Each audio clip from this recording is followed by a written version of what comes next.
পাথরে লিখলাম, পাথরও ক্ষয়ে যাবে, হৃদয়ে লিখলাম, হৃদয়ে রয়ে যাবে।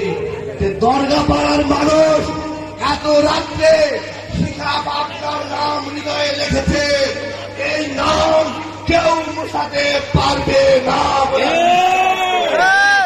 আজকে আমি আমার নেত্রীকে শিখাবাকে বলতে চাই, আমার বাড়িতে হতো বাচ্চারা দরগাপাড়া একই সুতায় গাঁথা।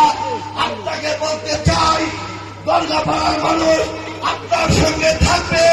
21 তারিখে আপনাকে চেয়ারম্যান করবে। চেয়ারম্যান হওয়ার পর আপনি যদি কোন উন্নয়নমূলক কাজ করেন, আজকে আপনাকে কথা দিতে হবে প্রথম কাজটা যেন এই দরগাপাড়ার পবিত্র মাটি থেকে হয়।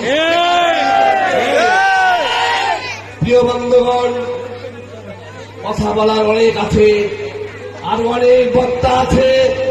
পরিশেষে আপনাদের বলতে চাই, একটি ডাক্তার যদি ভুল করে একটা রোগী মারা যায়, আর সচেতন মানুষ যদি ভুল করে উপজেলা পরিষদের উন্নয়ন ব্যাহত হবে। অযোগ্য লোক ক্ষমতায় বসবে। যেহেতু আমি আগেই বলেছি 5 বিবি উপজেলার রাজধানী হচ্ছে দরগাপাড়া, কারণ আপনাদের উপস্থিতি শুধু বলে দেয় এত সুন্দর স্টেজ, এত সুন্দর মঞ্চ কোথাও হয়নি। তাই বলতে চাই, আপনারা সচেতন মানুষ, আপনার আমার পবিত্র একটি করে ভোট দিয়ে আগামী 21 তারিখে শিখাবাকে আমরা বিজয়ী করব। 21 তারিখ আমরা মাঠে ময়দানে থাকবো। আমাদের বিজয় যাতে কেউ ছেড়ে নিতে না পারে। 21 তারিখে রাত 10টা বা 11টায় ডিক্লারেশন হবে।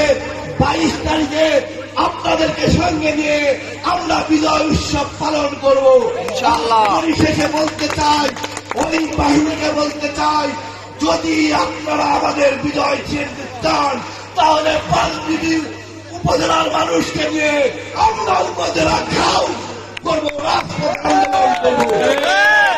ব্যক্ত রেখে সকলের দীর্ঘায়ু কামনা করে আমি আমার সংক্ষিপ্ত বক্তব্য শেষ করছি। আল্লাহ হাফেজ।